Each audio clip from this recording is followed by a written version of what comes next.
Olá pessoal, tudo bem? Bom dia, boa tarde ou boa noite, a depender da hora que estiverem assistindo. Meu nome é Lucas de Oliveira Gelap, eu sou cientista político e bacharel em Direito, eu formei pela UFMG, minha graduação, fiz o meu mestrado na UFMG e estou atualmente na reta final do meu doutorado na Universidade de São Paulo, na USP.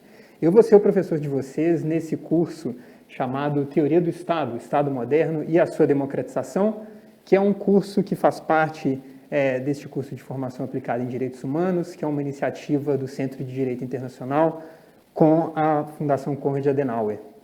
Então, esse curso ele é um curso de 6 horas aula e ele vai ser dividido em 12 tópicos. E eu vou dar uma repassada um pouco geral nesses tópicos com vocês agora, para vocês entenderem como que isso tudo se une, como que eu vou encadear esses pontos e como eles vão estar ligados um pouco com a ideia geral dessa formação que vocês estão fazendo. Bom, esse curso, como eu disse, ele tem 12 tópicos, cada um vão ter ali as suas aulas entre 20 e 30 minutos, e eu começo com uma discussão que é fundamental, é uma discussão que vai ser dessa primeira aula, que eu denominei de poder e Estado. Então, a gente vai partir de uma discussão sobre o que é poder, sobre essa noção que vai estar fundamentada toda a ideia deste curso e também da sua formação, porque tudo que a gente vai ver por aqui vai ser uma disputa em torno de como lidar com o poder, como controlar o poder, qual é o limite do poder.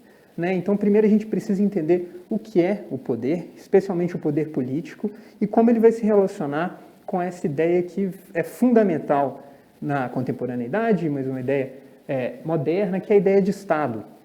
Então, eu vou conectar essas ideias de poder e Estado para mostrar como que o Estado está umbilicalmente conectado com o poder e é daí que nós vamos seguir. Então, a gente segue na segunda aula para falar sobre a formação do Estado moderno. Então, aqui eu vou fazer um panorama bem geral sobre como que a gente chega ao Estado moderno, como que a gente sai na Idade Média de uma organização política bastante descentralizada para chegar no Estado absolutista, que, por sua vez, vai começar a dar uns contornos que vão chegar ao que ficou conhecido como Estado moderno, que é um Estado que vem principalmente para limitar o poder e racionalizar o uso desse poder. Mas a gente vai ver isso com mais calma. Em seguida, na terceira aula, que eu denominei de As Revoluções Democráticas, seguindo uma denominação que os professores André Singer, Cícero Araújo e Leonardo Bellinelli deram num livro recente, eu vou fazer uma abordagem histórica também de 3 revoluções que foram centrais para a gente entender a formação do Estado moderno, que elas não são tradicionalmente entendidas como democráticas, mas a gente vê vários traços democráticos nelas, que são as revoluções inglesa, a Revolução Francesa e a Revolução Americana. Então, contando um pouco a história dessas 3 revoluções, eu espero mostrar quais que são os legados de cada uma dessas revoluções, para a gente entender como que elas deixaram algumas pecinhas que vão dar a ideia do Estado moderno, que vão dar a ideia do que virou esse Estado que a gente ainda vive largamente hoje. A aula seguinte, a aula 4, que eu denominei de Engrenagens da Invenção Moderna, é uma aula em que eu vou juntar as teorias. Então, eu vou pegar o que alguns teóricos pensaram e formularam sobre como deveria funcionar o Estado e vou conectar ao que a gente viu sobre as revoluções, em como que os acontecimentos históricos, as instituições que foram sendo criadas, elas estão totalmente ligadas a ideias. Então, por isso que eu chamo de engrenagens da invenção moderna. É uma invenção porque pessoas inventaram, elas tiveram as ideias de como montar essa máquina do Estado, por isso das engrenagens. E uma das principais engrenagens modernas é a ideia de constitucionalismo, que é uma ideia central para o direito e especialmente para os direitos humanos. Então, essas 3 revoluções, elas também vão incentivar, vão ajudar a criar 3 tradições diferentes de constitucionalismo, que é um movimento claramente de limitação do poder, de garantia da segurança e das liberdades dos cidadãos. Então, nessa aula 5, a gente vai discutir um pouco mais sobre o que é o constitucionalismo, quais são algumas das diferentes tradições constitucionais que vieram na origem do Estado moderno. Bom, na aula 6, a gente vai tentar discutir avançar um pouco na história, para discutir como que o Estado moderno ele não é estanque, ele se transforma, e ele se transforma a partir de uma ideia central, que é a ideia da cidadania. A ideia da cidadania, que é uma ideia sobre os direitos que vão estar sendo garantidos aos indivíduos, ela vai nos ajudar a entender como que esse Estado vai se transformar para atender e garantir a cidadania, né, dos cidadãos. Então a gente vai ver que o Estado liberal, ele eventualmente ele se torna um Estado social, e como que essas diferentes dimensões da cidadania vão acontecer ao longo do tempo, partindo de um caso exemplar, o caso inglês, mas também discutindo um pouco sobre o caso brasileiro. Bom, vocês devem ter notado que até o momento eu não falei muito da palavra democracia. A palavra democracia está sim envolvida nessa formação do Estado moderno, mas a gente vai entrar um pouco nela de forma mais clara, mostrando as conexões da democracia com o Estado no ponto 7, em que eu denomino democracia, invenção e reinvenções, porque ali eu pretendo falar sobre como que a ideia de democracia foi inventada na Grécia Antiga e como que ela foi reinventada várias vezes, especialmente no Estado moderno, e no Estado moderno ela vai ser reinventada muitas e muitas vezes e continua sendo reinventada ainda hoje. Uma das reinvenções super importantes da democracia é o nosso tema da aula 8, que é a ideia de democracia representativa, que, assim, pessoalmente, eu acho uma das, se não a maior criação da história da humanidade. Ela foi, né, inventada, tudo bem, a ideia de representação já existia mesmo durante o Estado absolutista inglês, mas a noção de democracia representativa, uma defesa da democracia representativa, vai ser feita somente no Estado moderno. Vai ser feita uma defesa sobre as virtudes da democracia representativa e por que ela deveria existir. Sendo assim, é uma ideia que foi criada para fazer que o Estado, especialmente o Estado norte-americano, funcionasse ali no final do século XVIII, e é uma ideia que até hoje, em pleno século XXI, nós não conseguimos nos libertar, dada a sua engenhosidade, né? Então, ela não é simplesmente um mal menor, um mal que a gente tem que encarar por causa da grande extensão territorial de um Estado, né, das dificuldades de se aprovar legislação, mas sim ela vai ser fundamentada pelas suas próprias virtudes, como a gente vai ver no ponto 8, mas assim, as virtudes e também as suas limitações, que vão ficar um pouco claras ali. Bom, em seguida, na aula 9, a gente entra um pouco sobre o funcionamento do Estado, que vocês vão ver em outros dos cursos dessa formação. E aqui vai me caber discutir um pouco sistemas de governo, que são como os estados se organizam para efetivamente governar o seu povo. E, nesse sentido, na aula 9 eu vou fazer uma breve apresentação de alguns dos principais sistemas de governo, e na aula 10, né, eu vou focar na discussão entre as diferenças e semelhanças nos dois principais sistemas de governo, que são o presidencialismo e o parlamentarismo. A ciência política estuda esses temas há décadas, quiçá séculos, e no final dos anos 80, isso teve uma discussão que foi muito importante também para o Brasil. A gente vê uma discussão clara sobre quais seriam os problemas do presidencialismo. Então, será que, em abstrato, o parlamentarismo não seria uma opção melhor, menos suscetível a crises, né? Um pouco com mais capacidade de governança? Bom, essa discussão, que foi super relevante e afetou a discussão, né, do plebiscito que tivemos no início da década de 90 no Brasil, ela é posta em xeque a partir de estudos empíricos da ciência política, e ela é posta em xeque especialmente por estudos que são feitos no Brasil sobre o funcionamento do que vocês devem conhecer como o presidencialismo de coalizão brasileiro.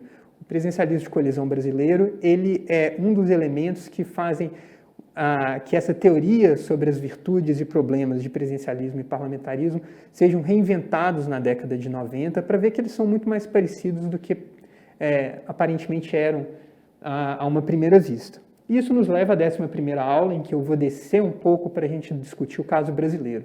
Como funciona o presidencialismo de coalizão brasileiro, quais são os poderes do presidente, como ele se relaciona com o Congresso, como que isso funcionou muito bem, pelo menos por 25 anos, né? E isso a ciência política brasileira documenta muito bem, mas que é inegável que ele é um modelo que ele passa a ser mais questionado, né? Especialmente com a crise que levou ao impeachment da ex-presidente Dilma, né? No ano de 2016.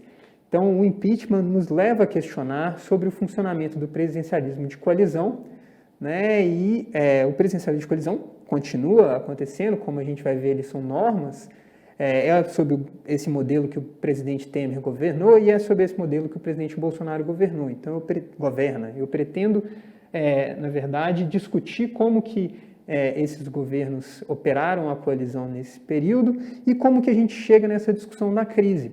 Porque essa discussão da crise, ela deixa de ser puramente brasileira, né? Na verdade, o que a gente tem visto na América Latina, em geral, é uma série de destituição de presidentes que vão colocando em xeque sobre o funcionamento, né? Sobre como essa região lida com as crises, e grande parte dessa região é presidencialista também, mas não só na América Latina, né? O governo do ex-presidente Donald Trump nos Estados Unidos fez com que os próprios estadunidenses começassem a se questionar sobre o funcionamento do presidencialismo norte-americano. O presidencialismo norte-americano, como a gente vai ver, ele não é de coalizão, mas ele também pode trazer problemas de operação e os próprios cientistas políticos norte-americanos estão se questionando se o presidencialismo é um problema para o seu país, e é com isso que eu pretendo terminar esse curso que a gente vai ter ao longo das próximas, por volta de 5 horas e 45 minutos. Bom, começando a aula de hoje, a aula vai ser denominada Poder e Estado, e eu pretendo passar por 4 tópicos, né? Então, primeiro eu quero discutir com vocês o que é o poder, né? O que é o poder de uma forma bem ampla, para em seguida eu entrar numa discussão específica sobre o que é o poder político. É o poder político do qual a gente vai tratar ao longo desse curso todo, e ele é um poder que tem algumas características especiais. Bom, em seguida eu pretendo analisar o que é o Estado, né? Então, apresentar uma ideia inicial do que é o Estado, porque é essa ideia que vai nortear toda a nossa discussão e como o Estado vai então se relacionar com o poder. É assim que eu pretendo terminar este primeiro tópico. Bom, então começando, né, o que é o poder? Né? Então, como vocês pensam, né, o poder? Então, a gente vê que desde a Grécia Antiga a gente já tem pensadores discutindo o que seria o poder, e o poder vai ter várias naturezas. Ele pode ser um poder familiar, ele pode ser um poder envolvido nas relações de trabalho, ele pode ser um poder que vai ser um poder político, que a gente vai discutir mais extensivamente. Então, ao longo dos séculos, a discussão foi dando alguns contornos para a gente pensar elementos que tivessem envolvidos nessa ideia de poder. Então, o primeiro elemento, que é o mais claro e mais óbvio, é um elemento que a gente chama de relacional. O que seria um elemento relacional? Você precisa, né, no mínimo, de 2 partes para você ter uma relação de poder em que elas vão estar uma relacionada à outra. No final das contas, alguém exerce o poder sobre um outro alguém, né? Ou alguém exerce o poder sobre algo. Mas você vai precisar dessas 2 partes se relacionando uma com a outra. Então, um pai exerce poder sobre um filho. O pai vai falar: filho, você não vai sair de casa hoje. Filho, você está de castigo. Então, esse elemento relacional é essencial para uma relação de poder. Contudo, ao longo da discussão sobre poder, foi se vendo que ele era insuficiente para dar a noção completa do que seria essa relação de poder, porque tem um elemento essencial, que é o elemento contextual. A relação de poder acontece dentro de um contexto, dentro de uma circunstância. Então, dentro de casa, um pai pode sim mandar no filho. Mas o que acontece se esse pai e esse filho trabalham no mesmo lugar e nesse lugar o filho é chefe do pai, né? Então, existe uma diferença. Então, o poder não é necessariamente essencial. Não é porque um pai é pai, ele vai sempre mandar no filho. Isso vai depender das circunstâncias em que eles estão colocados. Então, por isso que o elemento contextual se torna importante. A gente vai dizer que X detém poder sobre Y, dado uma circunstância C, no caso, né? Não X, porque X é uma das pessoas. Porém, vocês estão vendo que a gente está falando de um X que manda num Y e que aparentemente a relação se esgota aí. Mas não, na verdade, isso é trazido principalmente por Foucault, essas 2 partes elas não são estanques e não é simples assim, né? Existe então, na verdade, uma passividade de quem vai estar sofrendo o poder? A pessoa, só porque ela não tem o poder, ela vai necessariamente sofrer e sem questionar esse poder que está sendo exercido sobre ela? Não, na verdade não.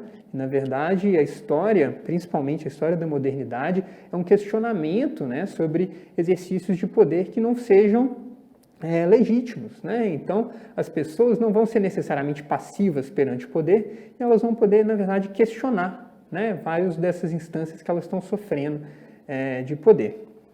Bom, e por fim, tem um elemento que é muito interessante, né, que eu acho que a gente não reflete sempre sobre ele, mas que é a ideia do porquê obedecer, né? Então, por que você vai obedecer alguém que está te mandando fazer algo? Então, por exemplo, quando você está dirigindo numa rua escura, numa região com alta incidência de crimes na cidade, e vem um sinal, um farol vermelho, você para ou você avança? Teoricamente, o Estado tem um poder sobre você e que ele vai te ordenar com o sinal vermelho que você pare. Mas você vai parar? Né? Então, o cientista político Robert Dahl fala que as pessoas, na verdade, elas têm que pensar, elas pensam, na verdade, sobre os custos de se obedecer, né? Então, elas fazem cálculos estratégicos sobre eu obedeço ou não uma determinada ordem, ou sofro ou não este poder, né? Então, isso depende, na verdade, de como você vai pensar sobre os custos de obediência ao poder. Isso é essencial para a gente pensar em como esse poder vai estar sendo exercido, especialmente o poder político, né? Então, o poder político, a gente vê um desenvolvimento dessa ideia desde, ao menos, de Aristóteles, e ele vai estar sempre envolvendo, a ideia é envolver um governante e um governado. O governante que vai ter um poder sobre o governado, e essa vai ser uma ideia que vai estar ao longo de toda a história humana, né? E principalmente no Estado moderno, a gente vai ver isso de uma forma muito clara. Bom, para Aristóteles, né, que foi um dos primeiros a formular dessa forma clara, o poder político ele era um poder que era exercido sobre o governado pelo governante, mas que fosse em seu benefício, né? Então, fosse um poder que fosse exercido para o governo, né, para a condução dos negócios públicos e da sociedade, mas que ele seria um poder legítimo na medida em que o governante sempre governaria em benefício do governado, né? A gente sabe que isso, né, não vai ser necessariamente assim. Então, isso é uma das coisas que podem ser questionadas, essa noção, né? Isso era uma noção muito própria do funcionamento da política na Grécia Antiga, que a gente vai ver isso um pouco melhor, talvez, no ponto sobre democracia, né, na aula, no tópico 7, mas esse é uma formulação inicial. Já chegando na modernidade, a gente tem Thomas Hobbes, que vai defender que a ideia de poder político vai ser uma ideia de um conjunto de meios para atingir um fim, né? E qual seria esse fim? Para o Hobbes, seria a proteção da vida do ser humano, né? Então, o exercício do poder político vai ser um exercício de diversos meios à disposição do Estado, e no caso seriam, para o Hobbes, rigorosamente quaisquer meios para atingir esse fim de proteção da vida do ser humano, né? Obviamente que esse poder, né, a gente vai discutir isso com alguma calma, esse poder determinado pelo Hobbes, ele era um poder muito amplo, né? Ele era um poder muito amplo e que deveria ser, em alguma medida, limitado. Então, essa limitação vai ser uma busca constante, né, no Estado moderno. Uma das transformações nesse conceito vem principalmente com o Weber, que vai defender que o poder político vai estar envolvido numa autorização para o uso legítimo da força. Então, o poder político ele vai ser aquele que vai ser exercido por alguém, no caso o Estado, que é autorizado por diversas formas, né? Então, ele pensava na legitimidade em diversas maneiras, e ao ter legitimidade para exercer esse poder, ele estaria tendo esse uso para emprego da força, caso fosse necessário. Porém, isso também continua se transformando ao longo das décadas e chega, por exemplo, numa definição colocada pela Hannah Arendt, que ela vai defender que, na verdade, essa obediência, essa legitimidade está muito envolvida no fato de que é a comunidade que vai fazer as leis, essas leis que vão gerir os negócios públicos e que, portanto, por consentimento, essa sociedade vai aceitar que esse poder seja exercido, mas que na origem desse poder não vai existir uma distinção entre governantes e governados. Então, aquela distinção que existia para o Aristóteles, em que o governante exercia o poder sobre o governado em benefício do governado, a ideia de que existia no Hobbes, né, de que os governados eles vão abrir mão dos seus direitos em nome deste soberano para que ele exerça o poder, né, essa ideia não existe mais, que não existe essa distinção dos governantes e dos governados. Sim, os governantes são investidos da função de exercer esse poder, com certeza, mas a base, a fundamentação desse poder é uma fundamentação sem distinção entre eles, porque eles vão de fato, produzir as leis que vão exercê-lo. Tá, tudo muito bonito, mas como isso se relaciona com o Estado, né? O que isso tem a ver com o Estado, né? O Estado é uma expressão que já era usada nos anos de 1400 e 1500, como documenta o jurista, filósofo político Norberto Bobbio, e era uma ideia que era utilizada num sentido de qual era o estado geral de coisas naquela comunidade política, né? Não, como que as atividades estão sendo desenvolvidas, qual é o estado, como está a economia, como se organiza o poder, né? E era assim que essa expressão era usada. Na modernidade, ela ganha, né, novos contornos, que nós vamos discutir com mais calma, mas uma ideia geral, que foi muito bem definida pelo Nelson Saldanha, na minha opinião, é de que o Estado é a coletividade humana ou sociedade que vive organizadamente sobre um território próprio e um governo soberano. Então essa é a ideia. Você tem uma coletividade humana que está se organizando politicamente, em que você vai ter um poder soberano sobre aquele território próprio. Essa é uma ideia muito próxima do Estado moderno, mas que nos ajuda a entender sobre o que é o Estado. E essa ideia de Estado, né, enquanto uma comunidade política que se organiza para o exercício do poder político dentro de um determinado território, é uma ideia que está presente na história humana há muitos séculos, muito antes do Estado moderno, como, por exemplo, no Império Romano. Como a gente vai ver na próxima aula, essa ideia no Império Romano ela vai permanecer numa espécie de memória institucional ao longo de toda a Idade Média e também vai influenciar na concepção, né, do Estado moderno. Bom, e como eu venho dizendo, né, a modernidade ela introduz uma nova forma de exercício de poder político com a sua nova concepção do Estado, né? Essa nova concepção do Estado ela é caracterizada muito fortemente pela centralização do poder político. Como a gente vai ver ao longo da próxima aula, no final da Idade Média, o poder político começa a se centralizar muito fortemente em torno do Estado, no caso, primeiramente, no Estado absolutista, e esse Estado, por fim, com a introdução do Estado moderno, ele vai ganhar um novo contorno, que é a ideia de limitação desse poder centralizado. E essa limitação está diretamente envolvida com a noção de legitimidade. Essa ideia de legitimidade ela é central para a gente entender quem vai ser o efetivo detentor, o legítimo detentor do exercício de poder político pelo Estado. Bom, esses são os tópicos dessa primeira aula. Relembrando, primeiro a gente passou para discutir o que é a ideia de poder, que o poder ele tem elementos relacionais e contextuais, mas que ninguém sofre ele passivamente, ele pode ser questionado, e que existem custos de obediência, né, que as pessoas pensam na hora de ver se elas vão obedecer ou não um determinado poder. Né? Em seguida a gente falou do poder político, de como o poder político ele é um tipo especial de poder que é voltado para o governo e os negócios públicos, como que essa ideia ela se desenvolve ao longo de vários séculos, com discussão em como que isso vai ganhando alguns contornos de limite e de legitimidade, e ela está diretamente envolvida na ideia de Estado, que é o Estado que vai ser um instrumento, né, um pouco de exercício do poder político, especialmente por meio do governo. E esse Estado, que já existia na ideia humana, ao menos desde o Império Romano, se não antes, ele vai ainda existir na memória institucional, em alguns momentos ao longo da Idade Média, e vai ser radicalmente transformado com o Estado absolutista e com o Estado moderno, que é o que a gente vai ver a partir da próxima aula.